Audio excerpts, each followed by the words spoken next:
anyway. But there's something I got to say, and I got to say it real clear. So take notes. This is the only place I'm going to say it. There are three things which unequivocally and absolutely guarantee near-term extinction of the human species and quite possibly all life on the planet. They are out on the table. They're acknowledged, repeatedly confirmed and corroborated, and they are having direct, painful, and tangible impacts on our lives this minute. And they have all direct bearing on each other. The first of these is global warming and climate chaos caused by human industrial activity, a.k.a. infinite growth. Of a certainty, a 4 to 6 degree centigrade temperature increase is in the very near future. And by what is now not an extreme calculation, the last of our species should be gone by 2030 because the ecosystem which we need to provide us food, water, air, and habitable climates will have been destroyed. The web of life ripped to shreds. It may very well happen much sooner than that. According to Guy McPherson, the only thing which might have the slightest mitigating impact on global warming over which humankind has any control would be the immediate cessation of all industrial activity on a planetary level, immediately removing the ever-increasing release of carbon into the atmosphere by a meme which runs us and owns us rather than the other way around. And it is a meme which must play itself out to the end.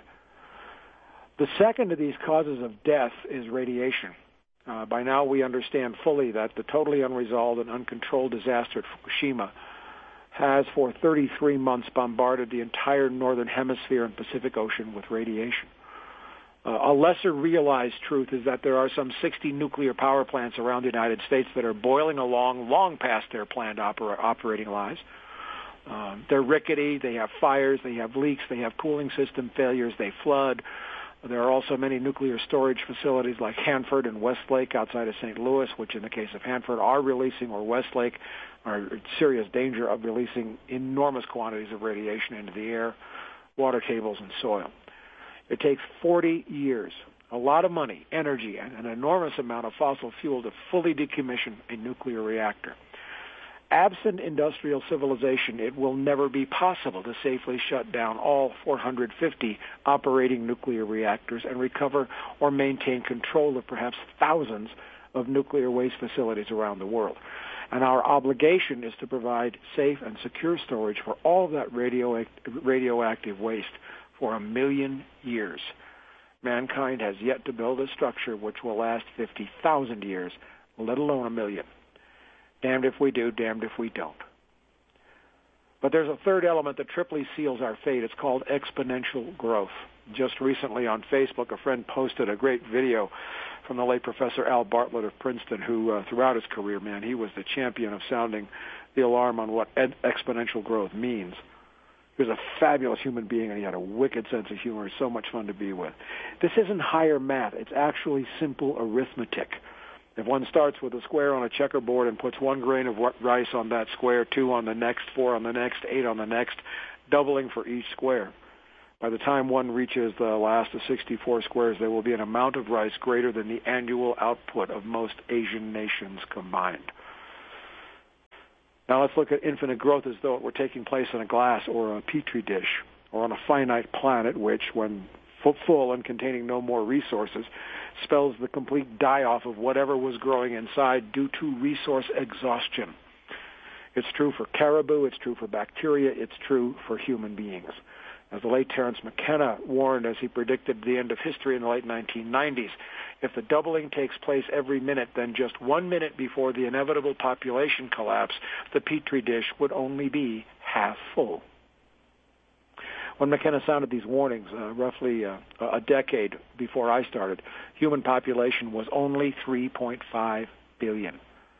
That's in the 90s, late 80s and 90s. Clinton was president. Human population has since doubled in less than 20 years. With enough resources, it would double again in less than 15, but we can clearly see that the petri dish is full. Look around. As we go live on the air tonight, Fukushima's ongoing deadly release of radiation has not been contained for 33 months. New records for radioactive emissions are announced weekly. The Japanese, as they have done continually for more than 30 months, are incinerating tons of highly radioactive waste directly into the atmosphere every day. The International Atomic Energy Agency has granted TEPCO permission to release all of its radioactive water into the Pacific Ocean. The carnage that is human industrial civilization continues absolutely unabated and unrestrained. Tens of thousands of coal-fired generating plants continue to operate around the world. Tens of thousands of natural gas-fired plants using fracked gas continue to destroy water tables, cause earthquakes, and add to the ever-increasing amounts of carbon being released into the atmosphere. The plants themselves may not, but the extraction of the gas they burn is one of the most carbon-intensive and destructive toxic processes known. In Canada, the tar sands are being voraciously mined with continuing release of carbon, environmental destruction, and rapacious ruination of fresh water supplies. In North Dakota, so-called shale oil production proceeds with ferocious intensity. Factories and corporations required to show growth and profit continue to churn out cars and TVs and cell phones and junk, all wrapped in plastic which will last about as long as the radioactive waste. And because the cheap, easy energy is gone every year, industrial nations resort to more damaging, more desperate, more carbon-intensive means to get their hands on less and less energy, often expending more energy to obtain what they call fuel than they get from burning it. Absolutely nothing has been or is being done about the things that are really killing us, and not just us, but every living thing on the planet. Just a lot of talk. Well, I've been talking for 35 years, and I'm almost done with it. Every day, as more than 250,000 new humans arrive on the planet, more than 200 species go extinct forever. Exponential growth of human population has never been addressed, in large part because the economic mandate for infinite growth has never been addressed. Thus, the pressures to not do anything at all about radiation and global warming is even greater. I call it catch-22 cubed. More people need more heat, more power, more food grown with fossil fuels, more.